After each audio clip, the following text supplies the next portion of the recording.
بسم اللہ الرحمن الرحیم۔ دوستو، امید کرتا ہوں آپ حضرات خیریت سے ہوں گے۔ آج کی ویڈیو کے اندر ہم بنی اسرائیل کے ایک آدمی کے بارے میں ذکر کرنے والے ہیں۔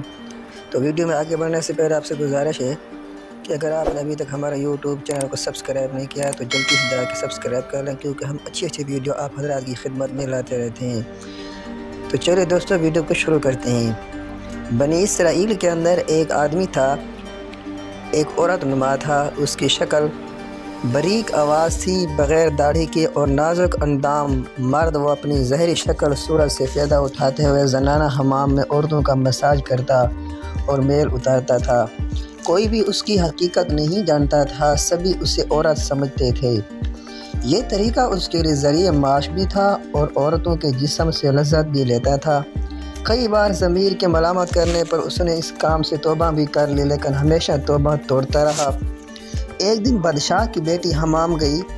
حمام اور مساج کرنے کے بعد پتہ چلا کہ اس کا گراں بہا گوہر، موتی یا ہیرا کھو گیا ہے۔ بادشاہ کی بیٹی نے حکم دیا کہ سب کی تلاشی لی جائے۔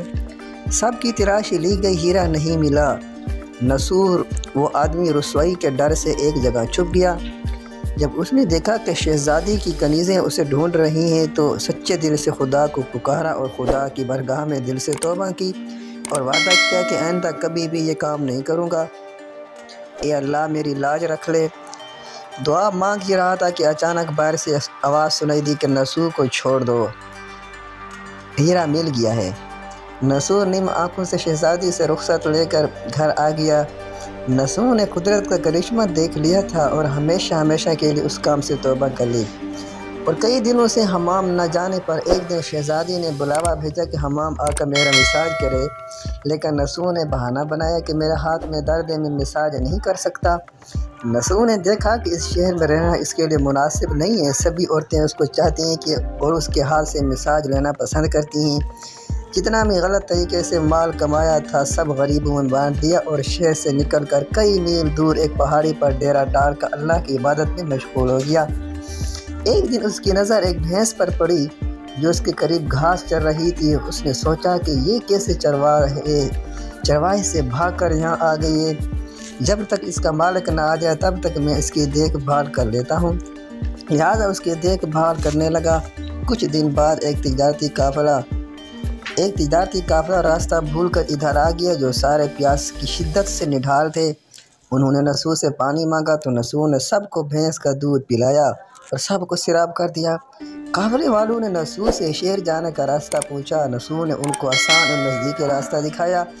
نصور کے اخلاق سے متاثر ہو کر تاجروں نے جاتے ہوئے اسے بہت سارا مال بطور تحفہ دیا۔ تو نصور نے ان پیسوں سے وہاں کنواں کھدوایا۔ آہستہ وہاں لوگ بسنے لگے، عمارتیں بننے لگی۔ وہاں کے لوگ نصور کو بڑی عزت و احترام کی نگاہ سے دیکھتے تھے۔ رفتہ نصور کی نیکی کے چرچے بادشاہ تک جا پہنچے۔ بادشاہ کے دل میں نصور سے ملنے کا اشتیاق، شوق پیدا ہوا۔ اس نے نصور کو پیغام بھیجا کہ بادشاہ آپ سے ملنا چاہتے ہیں، مہربانی کر کے دربار تشریف لے آئیں۔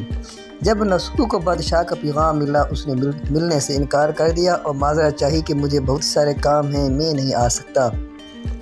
بادشاہ کو بڑا تعجب ہوا، مگر اس بے نیازی کو دیکھ کر ملنے کی طلب اور بڑھ گئی۔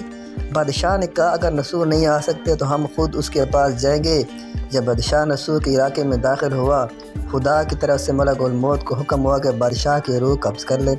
چونکہ بادشاہ بطور عقیدت مند نصور کو ملنے آ رہا تھا اور رعایا بھی نصور کی خوبیوں کی گرویدہ تھی، اس لیے نصور کو بادشاہ کے تخت پر بٹھا دیا گیا۔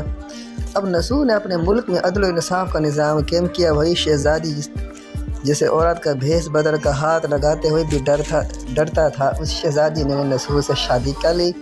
ایک دن نصور دربار میں بیٹھا لوگوں کی داد رسی کر رہا تھا کہ ایک شخص وارد ہوا اور کہنے لگا کچھ سال پہلے میری بھینس گم ہو گئی تھی، بہت ڈھونڈا مگر نہیں ملی، برائے مہربانی میری مدد فرمائیں۔ نصور نے کہا تمہاری بھینس میرے پاس ہے، آج جو کچھ میرے پاس ہے وہ تمہاری بھینس کی وجہ سے ہے۔ نصور نے حکم دیا کہ اس کے سارے مال اور دولت کا آدھا حصہ بھینس کے مالک کو دیا جائے۔ وہ شخص خدا کے حکم سے کہنے لگا اے نصور، جان لو نہ میں انسان ہوں اور نہ ہی وہ جانور بھینس ہے، بلکہ ہم دو فرشتے ہیں، تمہارے امتحان کے لیے آئے تھے۔ یہ سارا مال اور دولت تمہارے سچے دل سے توبہ کرنے کا نتیجہ ہے۔ یہ سب کوئی تمہیں مبارک ہو۔ وہ دونوں فرشتے نظروں سے غائب ہو گئے۔ اس وجہ سے سچے دل سے توبہ کرنے کی توبہ کو توبہ نصوح کہتے ہیں۔ تاریخ کی کتابوں کے اندر نسوخ بنی اسرائیل کے ایک بڑے عابد کی حیثیت سے لکھا گیا ہے۔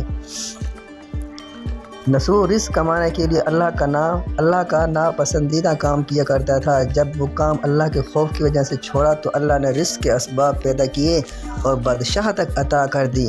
حرام طریقے سے لذت حاصل کرنا چھوڑ دیا تو اللہ نے نکاح میں شہزادی دے دی۔ اللہ تعالیٰ سب کو توبہ کرنے کی توفیق دے دے۔